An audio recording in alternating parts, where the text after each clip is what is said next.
قرآن مدرسے کے بچے، میں مخالفت نہیں کرتا، مگر سوچو جس دل سے ہم قرآن پڑھ کے دعا کر لیں گے مدرسے کے لوگ کر پائیں گے؟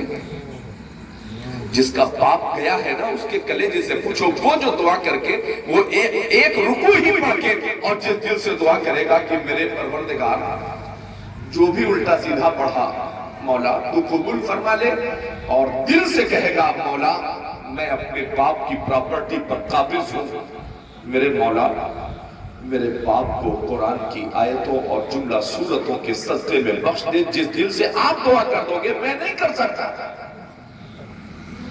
جس دل سے آپ اپنے مرحومین کے لیے، میں نہیں کر سکتا، میں اپنے مرحومین کے لیے جو دعا کر دوں گا وہ آپ نہیں کر سکتے۔ تو صحابہ اکرام نے عرض کیا حضور ہم جنت کی کیاری میں کیسے ہیں؟ کہاں ملے گی جنت کی کیاری؟ فرمایا جہاں میرا اور میرے پروردگار کا، اس کے نیک بندوں کا ذکر ہوتا ہے، اللہ اتنی زمین کو جنت کی کیاری بنا دیتا ہے۔ مفہوم حدیث کے مطابق ہم لوگ اس وقت جنت کی کیاری میں پہنچے۔ مانا تو سبحان اللہ، نہیں مانا تو آفتاب کیا کا قصور؟ اگر چمگادر نے نہیں دیکھا سورج تو سورج کا قصور نہیں ہے، حضور نے کہہ دیا ہے تو ہم نے مان لیا، اور مان لیں گے تو فائدے میں رہیں گے۔ پرسا مینا کے قبرستان میں جائیے اور قبر کھود کے دیکھیے تو آپ کو ہڈیاں ہی ملیں گی، کفن ہی میں اثر آئے گا، لکڑیاں ہی ملیں گی، کچھ میں آپ کو موذی جانور بھی میں اثر آ سکتے ہیں، مگر حدیث سے پوچھیں گے حدیث تیرا کیا کہنا ہے تو حدیث آپ کو اشارہ کرے گی کہ قبر المؤمن روضۃ من ریاض الجنہ، مومن کی قبر جنت کے باغوں میں سے ایک باغ یا جنت کی کیاریوں میں سے ایک کیاری بنا دی جاتی ہے۔ مومن کی قبر، عام انسان کی قبر نہیں، مومن کی قبر، کیوں؟ اور مومن کی قبر جنت کی کیاری کیسے بن گئی؟ کیونکہ پہلا سوال ہوتا ہے من ربک کا، تمہارا رب کون ہے؟ جواب بالکل ٹھیک دیا، ربی اللہ، اللہ۔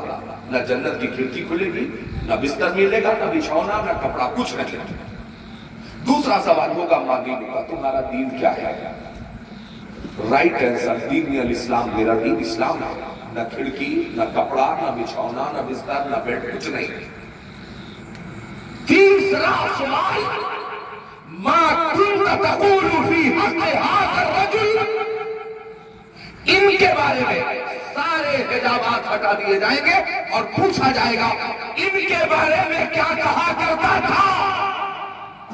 اب جس نے چودھری اور بڑا بھائی معاذ اللہ کہا ہوگا وہ اپنا نپٹے گا، مگر جب ہمارا شکان مصطفیٰ سے پوچھا جائے گا کیا کہا کرتا تھا تو ہمارا جواب ہوگا میں وہ سنی ہوں جمیل، قادری بننے کے بعد میرا لاشا بھی پڑے گا الصلاۃ والسلام۔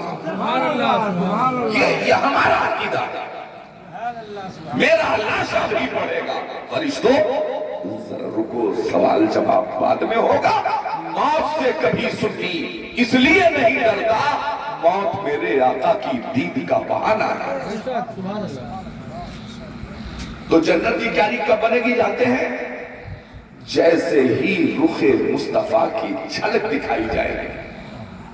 آپ اپنے مردوں کو جب قبر میں لٹاتے ہو تو اکثر لوگ کہتے ہوں گے کہ بھیا چہرہ ذرا قبلہ رخ کر دیجیے، اور اگر ٹائٹ ہے تو کہتے ہیں نیچے تھوڑا سا مٹی کا ڈھیلا لگا کے مگر چہرے کو جانب قبلہ کر دیجیے۔ کیوں؟ کیونکہ قبر میں رخ مصطفیٰ کی جب بھی زیارت کرائی جاتی ہے تو جانب قبلہ سے کرائی جاتی ہے، اس لیے مرنے والے کا چہرہ جانب قبلہ کر دیا جائے تاکہ چہرے مصطفیٰ کو آسانی کے ساتھ دیکھا جا سکے۔